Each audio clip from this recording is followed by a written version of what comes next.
Hi, my name is Cheryl Tondro.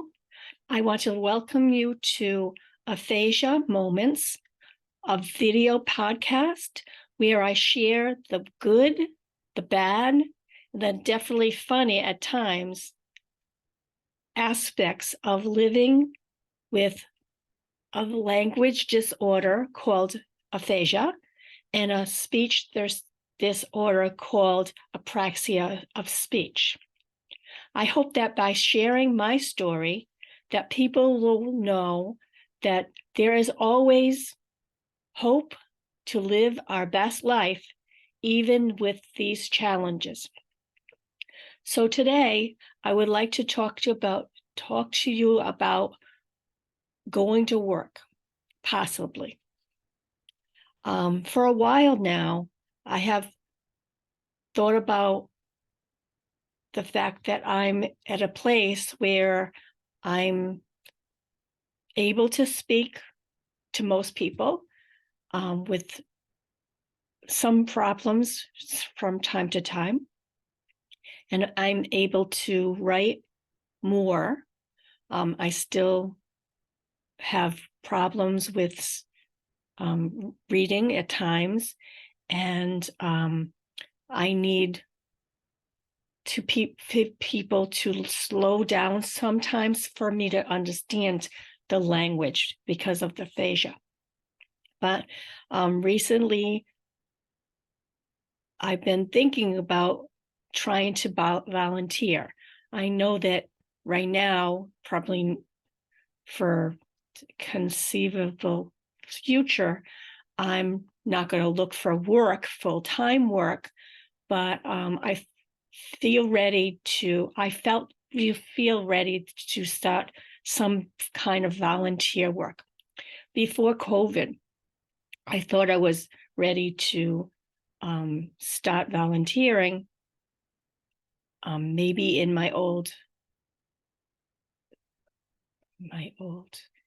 field, or maybe something different that wouldn't need you use as much language as I had been using before.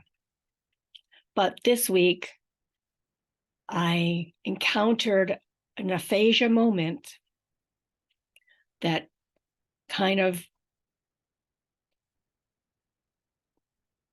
made me realize that I'm not ready yet. And I'll talk about the word yet in a little while. But this week, I went to the supermarket. I know that I have to pace myself and not go to too many stores at once because of my aphasia, because it gets me the language, the lights, the people, the confusion, having to read things on the shelves. It gets me really neural fatigued. But I went to one store this week shopping, food shopping, and I got a few things, not too many, more than I was anticipating, but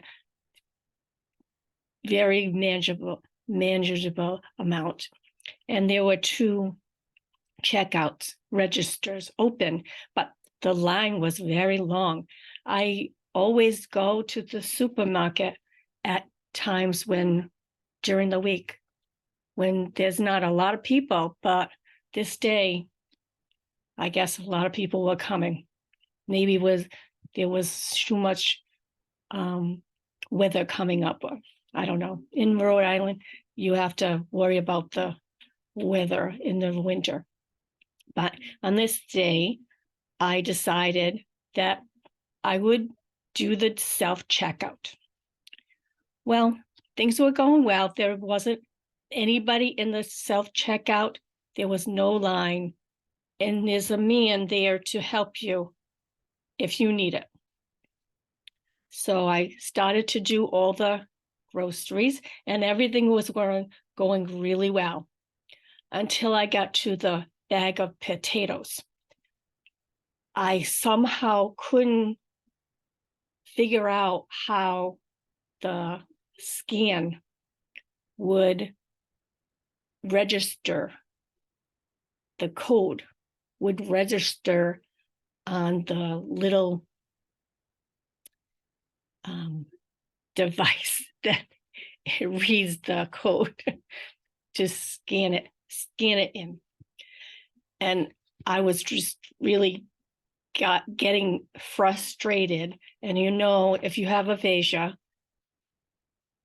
you have to breathe and try to not be stressed, because stress can make the aphasia even worse than it was before. And with apraxia, it gets me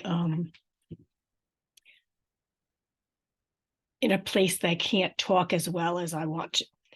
So I was going to ask the man, and I put my hand up to signal I needed help.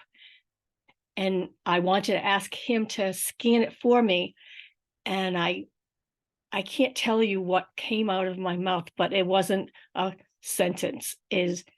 I guess. And he came over and he did it. So things were okay. I was looking behind me, and now I see there are more people in the self-checkout, and there's a line. So immediately I got more frustrated and more stressed, and I have a few more things to do.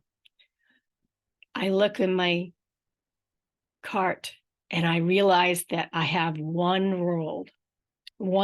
bread roll, which needs to be looked up. Well, as I told you, I have problems with reading, aphasia, nervousness, stress, and now I have to find how to look up the one stupid roll. I actually was thinking about giving it to the man and saying, I don't want this anymore, because I don't know what to do. But I proceeded to look it up. I had to find bakery. I had to find the list of all the bakery items, and I had to do it twice, because when I read, my scanning is not accurate, so I have to actually point to the different words. So I had to do that twice in order to find rolls. And I hit it, pressed the one button, and finally it was finished. But at that point, my cognitive overload was tremendous. For me, personally, I get this pressure in the back of my eyes, and it sort of gives me a small headache when I'm overloaded. I know that other people have different symptoms and things that tell them that it's too much. So for me, this was too much, and I still had to drive home 10 minutes away. So at this point, I got home and I realized that maybe my hope for getting a significant volunteer position might not be in the cards yet. But I do want to say that yet is a powerful word. If you can't, you have to say, I can't do that. I can't do that. I don't do that. I can't do that. It's a limiting behavior. But if you say, I want to do this, but I can't do it yet, it leaves the possibility open, and it leads you to a position that you can work on things in order to get that skill improved. So I guess the reason I'm telling you this is to give you hope that even if you can't do something right now, say, I want to do this, I can't do it yet. And that word yet will give you the reason to do the things you need to do to improve and get to the point where you can do this. So today, that's my story. And I want to let everybody know that even though we all have challenges in life from time to time, I hope that by sharing my story, you can see that these challenges do not have to limit your ability to lead your best life.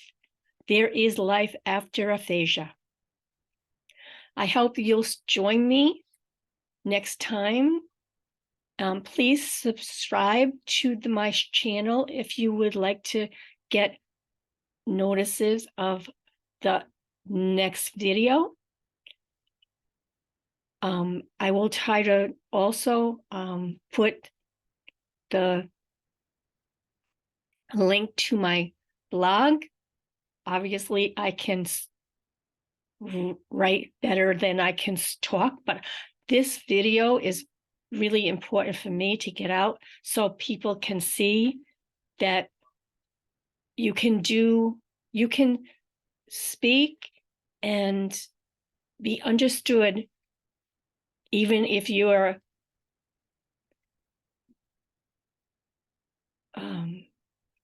down on your speech. You can do this. Until next time, have a wonderful day. Thank you.